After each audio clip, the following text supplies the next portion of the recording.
नमस्कार दोस्तों, आज हम एक और नई कहानी देखेंगे, नकली तोते की कहानी। तो दोस्तों, कहानी इस प्रकार है। एक बार की बात है, एक घने जंगल में विशाल बरगद का पेड़ था।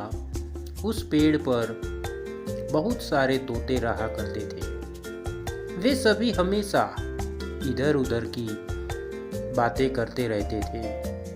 उन्हीं में एक मिट्ठू नाम का तोता भी था। वह बहुत कम बोलता था और शांत रहना पसंद करता था। सब उसकी इस आदत का मजाक उड़ाया करते थे, लेकिन वह कभी भी किसी की बात का बुरा नहीं मानता था। एक दिन दो तोते आपस में बात कर रहे थे। पहला तोता बोला, मुझे एक बार बहुत अच्छा आम मिला था। मैंने पूरे दिन उसे बड़े चाव से खाया। इस पर दूसरे तोते ने जवाब दिया, मुझे भी एक दिन आम का फल मिला था। मैंने भी बड़े चाव से उसे खाया था। वही मिट्ठू तोता चुपचाप बैठा था। तब तोतों के मुखिया ने उसे देखते हुए कहा, अरे हम तोतों का तो काम ही होता है बात करना, तुम क्यों चुप रहते हो? मुखिया ने आगे कहा, तुम तो मुझे असली तोते लगते ही नहीं, तुम नकली तोते हो। इस पर सभी तोते उसे नकली तोता कहकर बुलाने लगे, लेकिन मिट्ठू तोता फिर भी चुप था। यह सब चलता रहा। फिर एक दिन रात में मुखिया की बीवी का हार चोरी हो गया। मुखिया की बीवी रोती हुई आई और उसने पूरी बात बताई। मुखिया की बीवी ने कहा, किसी ने मेरा हार चोरी कर लिया है और वो हमारी ही झुंड में से एक है। यह सुनकर मुखिया ने तुरंत सभा बुलाई। सभी तोते तुरंत सभा के लिए इकट्ठा हो गए। मुखिया ने कहा, मेरी बीवी का हार चोरी हो गया है और मेरी बीवी ने उस चोर को भागते हुए भी देखा है। वह चोर आप लोगों में से ही कोई एक है। यह सुनकर सभी हैरान हो गए। मुखिया ने फिर आगे कहा कि उसने अपने मुंह को कर रखा हुआ था, लेकिन उसकी चोंच बाहर दिख रही थी। उसकी चोंच लाल रंग की थी। अब पूरे झुंड की निगाह मिट्ठू तोते पर और हीरू नाम के एक दूसरे तोते पर भी थी, क्योंकि झुंड में केवल इन्हीं दोनों की चोंच लाल रंग की थी।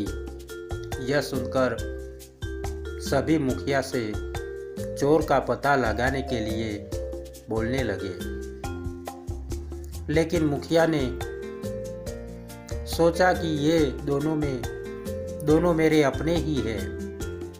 मैं कैसे इनसे पूछ सकता हूं कि तुम चोर हो क्या? इसलिए मुखिया ने एक कौवे से इसका पता लगाने के लिए मदद ली। असली चोर का पता लगाने के लिए कौवे को बुलाया गया। कौवे ने लाल चोंच वाले हीरू और मिट्ठू तोते को सामने बुलाया।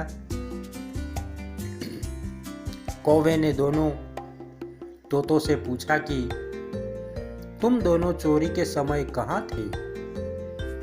इस पर हीरू तोता जोर जोर से बोलने लगा, मैं उस दिन बहुत थक गया था, इसलिए खाना खाकर मैं उस रात जल्दी सोने के लिए चला गया था।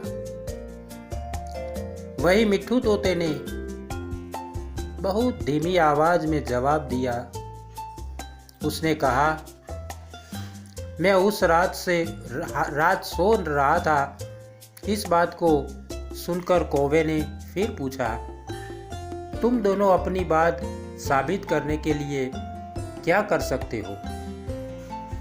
इस पर हीरू तोता फिर बड़ी तेज आवाज में बोला, मैं उस रात सो रहा था। मेरे बारे में सब जानते ही है। ये चोरी मिट्ठू ने ही की होगी, इसलिए वह इतना शांत होकर खड़ा है। मिट्ठू तोता चुपचाप खड़ा हुआ था। सभा में मौजूद सभी तोते चुपचाप यह सब देख रहे थे। मिट्ठू तोता फिर धीमी आवाज में बोला, मैंने यह चोरी नहीं की।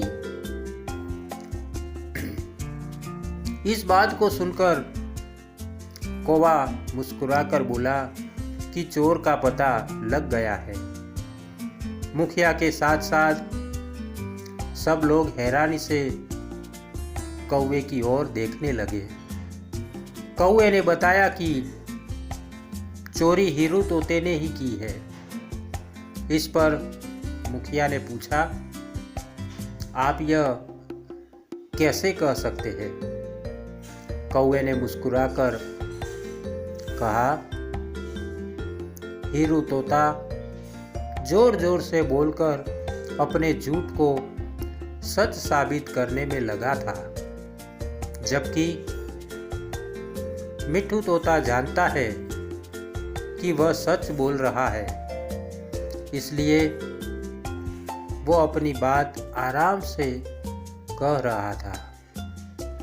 कौवे ने आगे कहा, वैसे भी हीरू तोता बहुत बोलता है, उसकी बात पर भरोसा नहीं किया जा सकता है। इसके बाद हीरू ने अपना जुर्म कबूल कर लिया और सभी से माफी मांगी। यह सुनकर सभी तोते हीरू तोते को कड़ी सजा देने की बात कहने लगे, लेकिन मिट्ठू तोते ने कहा, मुखिया जी, हीरू तोते ने अपनी गलती मान ली है। उसने सबके सामने माफी भी मांग ली है। उससे पहली बार यह गलती हुई है, इसलिए उसे माफ किया जा सकता है। यह बात सुनने के बाद मुखिया ने हीरू तोते को माफ कर दिया।